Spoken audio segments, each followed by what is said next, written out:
नमस्ते बच्चों, आप सब ठीक हो? अपनी तबीयत का ध्यान रखिए बच्चों। ऑनलाइन क्लासेस पढ़ रहे हैं हम, तो हर वीडियो को ध्यान से सुनिए, समझिए और दिया हुआ कार्य समय पर लिखकर स्कूल मेल आईडी को भिजवा दीजिए। ठीक है ना बच्चों? आज हम 10th class first language Hindi part lesson 4 कवित्त पद्माकर जी ने लिखा है। इस कवित्त के शेष पंक्तियों का शेष कविता पाठ का अध्ययन करेंगे। तो देखिए, आपका टेक्स्ट बुक पेज नंबर खोलिए, टेक्स्ट बुक पेज नंबर 30 खोलिए। ओके, नेक्स्ट पंक्तियों को पढ़कर उसका भाव समझेंगे। ओके, तो मैं क्या करूंगी, पहले पंक्तियों को बोर्ड पर लिखूंगी। ठीक है, देखिए पंक्तियां इस तरह है। भौरन को Gunjan. Okay,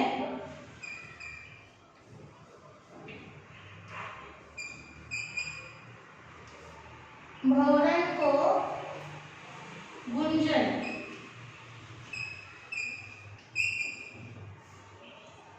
Bihar one, Bihar one, कुंजन में,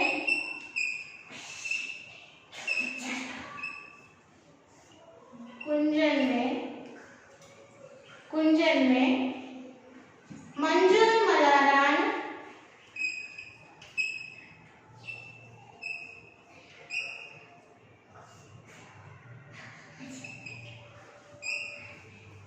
मंजुल मलारन को गावनो लगत है, को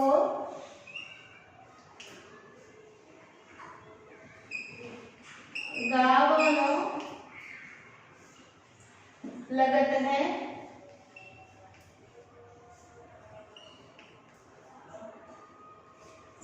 कहे पद्माकर, कहे पद्माकर,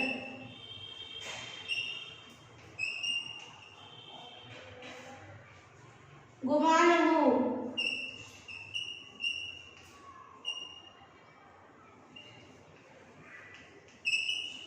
गुमान हूँ, ते मानहू ते, ते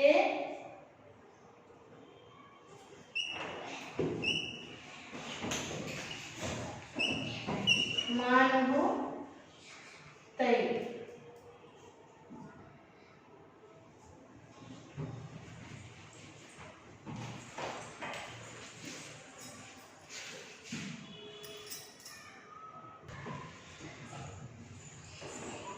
देखिए कविता के पंक्तियां यहाँ पर लिख रही हूँ मैं। ओके, कहे पद्माकर गुमानहु ते मानहु ते, प्राणहु,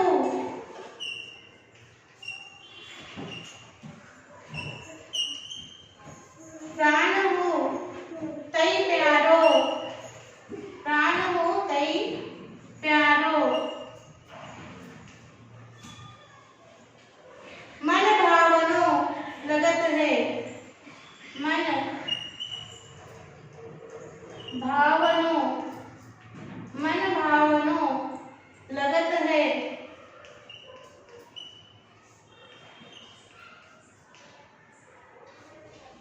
मोरन को शोर, मोरन को शोर, मोरन को शोर, घनघोर चहु ओरन, घनघोर चहु ओरन,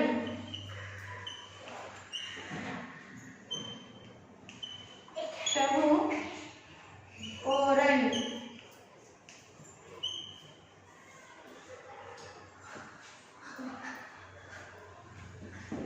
हिंडोरन को,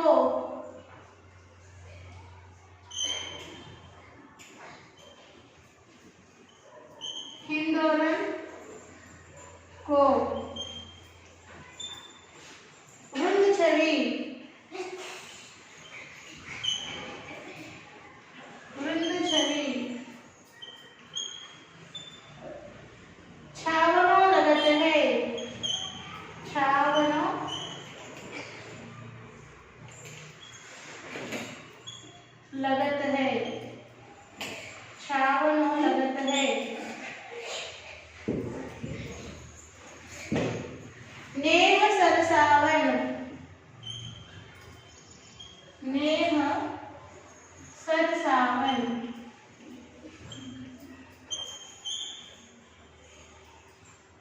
मेघ, मेघ, बरसावन में, बरसावन, बरसावन में, सावन में झूली हो, सावन में, सावन में झूली हो,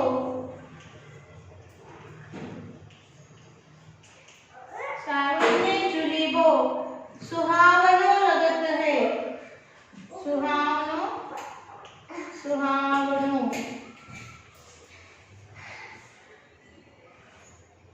लगत है,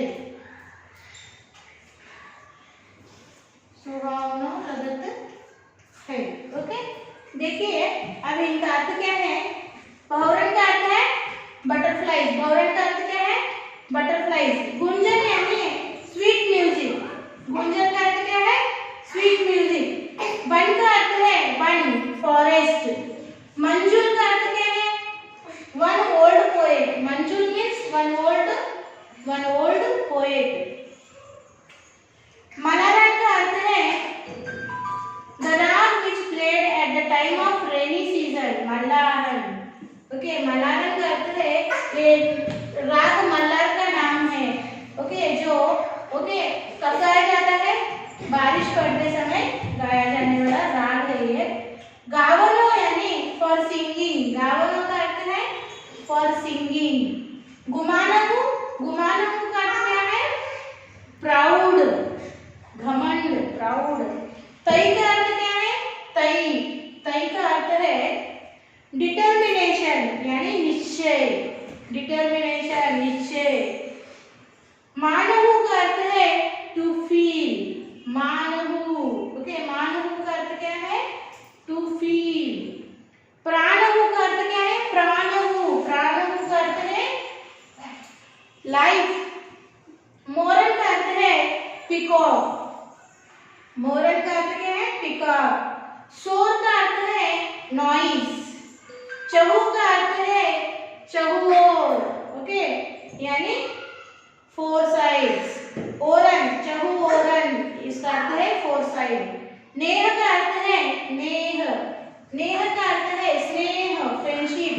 नेह का अर्थ क्या है स्नेह, फ्रेंडशिप। सरसावन का अर्थ क्या है सरसावन, सरसावन का अर्थ है शोभा देना, सरसावन का अर्थ है शोभा देना, फ्लोरिश। Okay, flourish. मेघ का अर्थ है बादल, क्लाउड। बरसावन का अर्थ है रेनिंग, बरसावन यानी रेनिंग, बरसावन रेनिंग। झूलना का अर्थ क्या है झूलना। ओके, झूलना का अर्थ है टू स्विंग। ओके, झूली वो यानी टू सिंग, स्विंग। और सुहावना का अर्थ है टू बी प्लेजर, सुहावना का अर्थ क्या है टू बी प्लेजर। अभी देखिए इन सारे का पंक्तियों का भाव क्या है। बसंत आने से जंगल और बागों में विचरने वाले भंवरों का गुंजन की मधुर ध्वनि ऐसी लग रही है। बसंत ऋतु आने से जंगल और बागों में ये घूमने वाले विचरने वाले भंवरों की जो गुंजन है उसकी मधुर ध्वनि ऐसी लग रही है कि अपभ्रंश कवि, एक कवि मल्लार का गीत गा रहा हो। एक कवि, अपभ्रंश कवि मल्लार, जो मल्लार क्या है एक राग का नाम है जो बारिश आते समय गाते हैं, जिस राग को गाने से बारिश गिरती है, राग मल्लार कहते हैं। तो ये भंवरों की गुंजन इस तरह से प्रतीत होती है, इस तरह से लग रही है जिस तरह एक कवि मल्लार राग गा रहा हो। पद्माकर फैसला करके कहते हैं, पद्माकर को नहीं कवि, ये कवि निश्चय करके कहते हैं। फैसला करना यानी निश्चय, डिटर्मिनेशन, निश्चय करके कहते हैं कि यह तो मानो प्रकृति का घमंड जैसे लग रहा है, यह तो मानो प्रकृति का घमंड के जैसा लग रहा है। आहा, कितना अद्भुत वर्णन है। पद्माकर जी कह रहे कि ये जंगल में और वन में यानी बगीचों में जो भंवरों की की गुंजन है वो कैसे प्रतीत होती है? ऐसे प्रतीत होती है कि कवि मल्हार राग गा रहा हो। यह सुनकर ऐसा लग रहा है कि यह सृष्टि का, प्रकृति का, नेचर का प्राउड है, घमंड है, गर्व है। बसंत काल सब लोगों के मन में जान भराकर, ये जो बसंत काल है सब लोगों के मन में जान भराकर मोहित कर रहे हैं। मोहित यानी अट्रैक्ट करना। ये बसंत का जो वातावरण है, बसंत ऋतु का, स्प्रिंग सीजन का जो एनवायरमेंट वातावरण है, ये सबको अपनी ओर आकर्षित कर रहा है, अट्रैक्ट कर रहा है। बसंत काल की प्रकृति में मोर की शोर भीषण रूप से चारों ओर गूंज रही है। इस बसंत ऋतु में, इस स्प्रिंग सीजन में मोर का शोर, मोर की आवाज चारों ओर गूंज रही है, चारों ओर सुनाई दे रही है। और बसंत यानी बसंत आने से क्या हुआ है? बसंत आने से स्नेह अपनी शोभा बढ़ाने की प्रयास कर रही है। फ्रेंडशिप अपनी शोभा बढ़ाने का प्रयत्न कर रही है। मेघ बरसाने को उत्सुक है, मेघ बरसाने को उत्सुक है नहीं, बादल बरसने के लिए क्यूरियोसिक है। बसंत की प्रकृति शोभा से पेड़ पौधे बहुत सुहावने लगते हैं। कि बसंत ऋतु की पेड़ पौधों, बसंत ऋतु की शोभा यानी बसंत ऋतु में जो बदलाव आता है प्रकृति में वो बहुत सुहावना है। पेड़ पौधों में जो बदलाव आता है, प्रकृति में जो बदलाव आता है वो बहुत क्या है बच्चों? सुहावना है। इस तरह से कवि पद्माकर जी ने बसंत ऋतु में प्रकृति का जो वर्णन, सुंदर वर्णन किया है वो इस तरह यहाँ पर बताया गया है। ओके बच्चों, तो अभी आपको क्या करना है? कविता की पंक्तियों को लिखिए, फिर मैं आपको शब्दार्थ दूंगी। ओके, तो आपका क्लास बुक निकालिए, पहले इन कविताओं की पंक्तियों को लिखिए।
लिखिए बच्चों, अभी हम शब्दार्थ लिखेंगे। इसके नीचे एक लाइन छोड़कर शब्दार्थ लिखना है, ठीक है ना?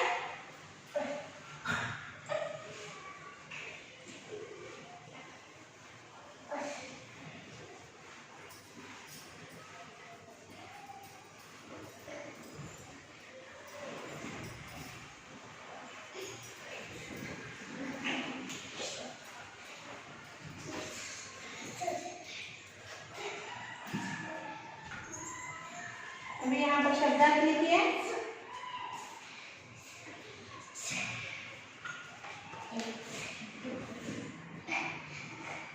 शब्दार्थ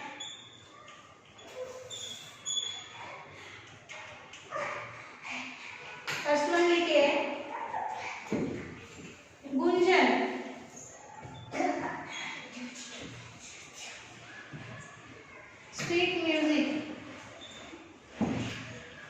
Sweet music. वन यानी फॉरेस्ट. वन फॉरेस्ट. मंजूर.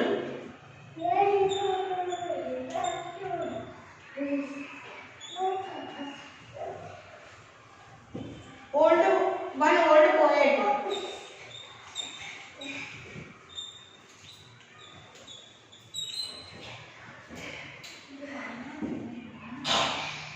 मलारन.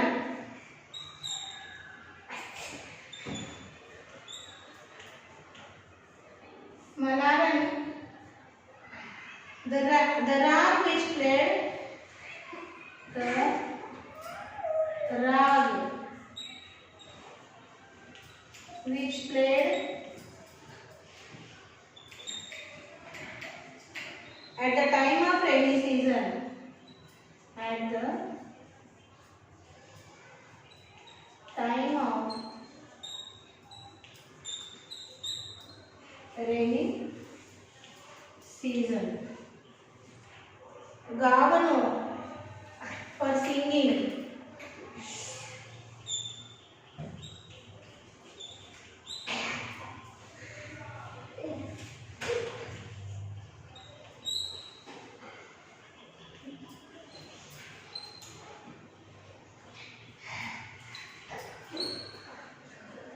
Gumanu, proud.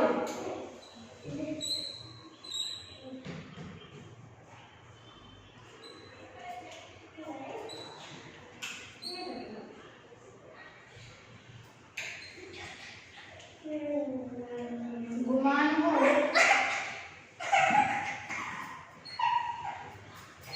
proud. Gumanu, proud.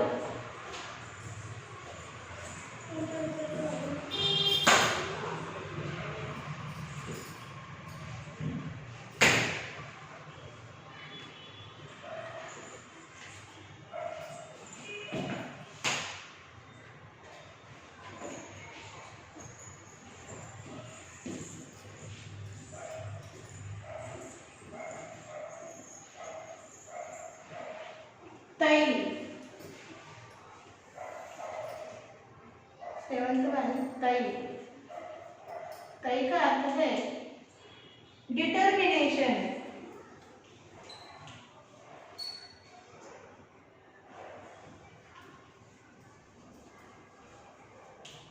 Determination. मानहु, टू फील.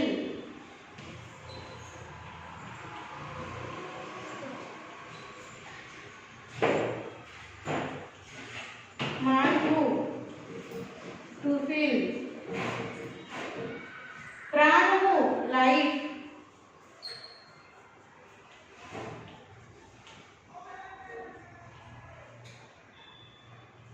प्राणहु, लाइफ. मोरन, पीकॉक.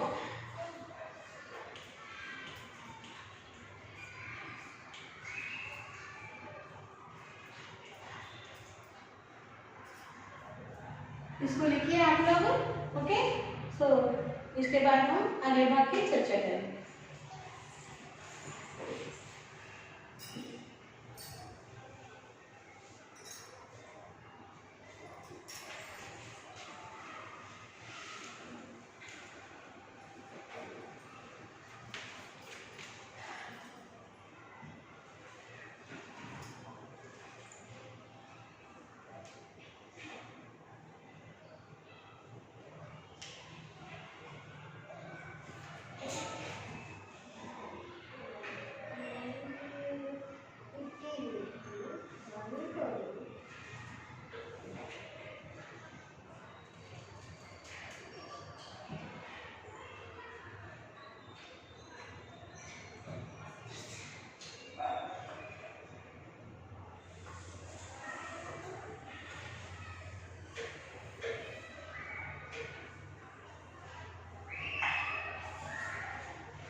कंप्लीट हो गया।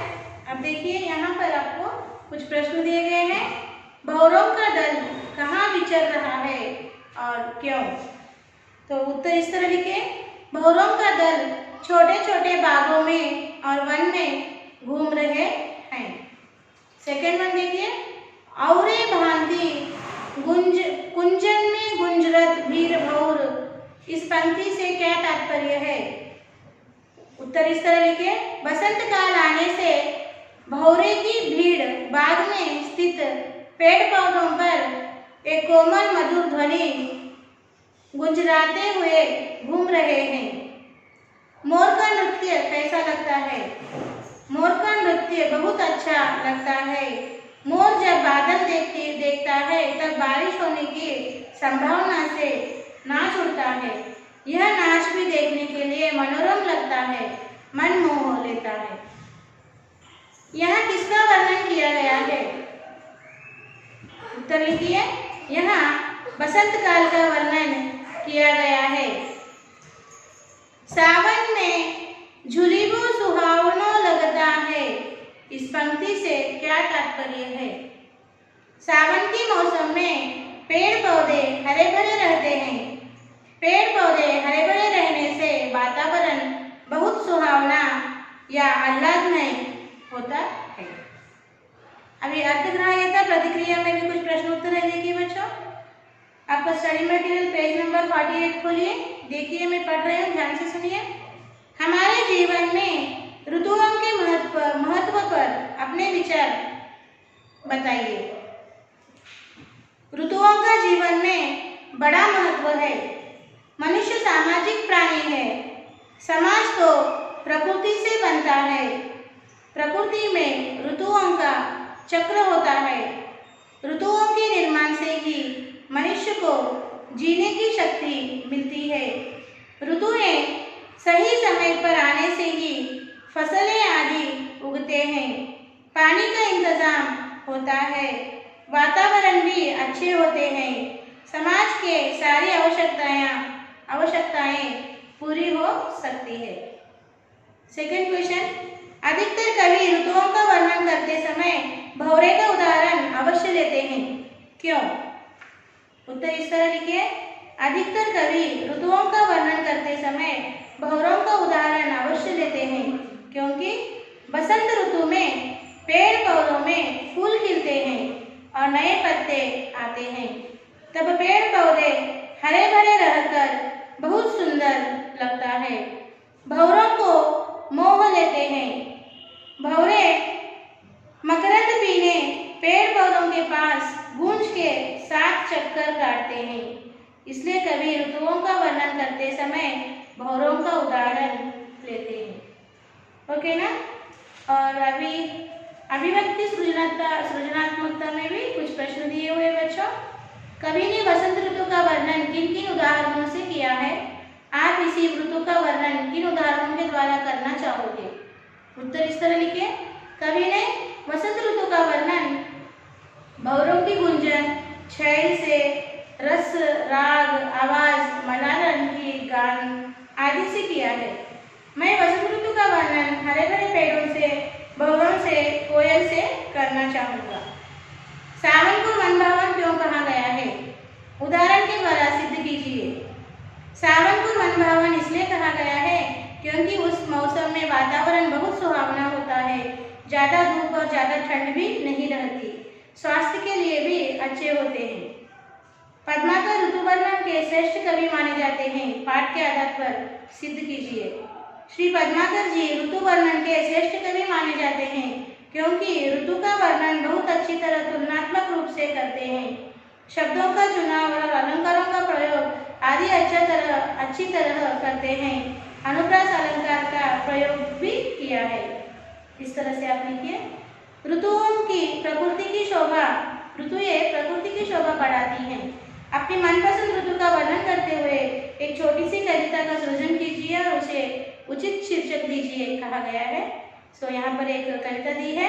झमझम झमझम मेघ बरसते हैं सावन के, धमधम धमधम गिरती बूंदों के बूंदे तरुओं के छन से, चमचम बिजली चमक रही रे उर्मे घन के, थम थम दिन के तम में सपने जगते मन के, दादू टटर करते झिल्ली बजती झनझन, म्याऊं म्याऊं रे मोर पीऊ पीऊ चातक के गन, उड़ते सोन बालक आद्र सुख से कर कंदन, घुमड़ घुमड़ घिर मेघ गगन में भरते गर्जन।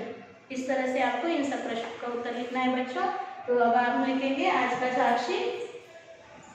साक्षी इस तरह से लिखिए।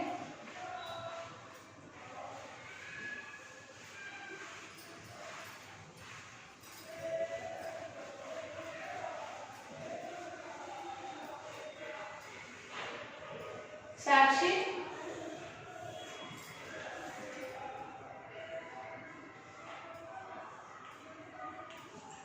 सब्जेक्ट लिखिए Hindi first language,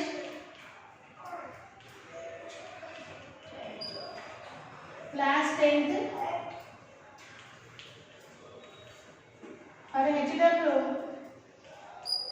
okay, HW same as class work, HW same as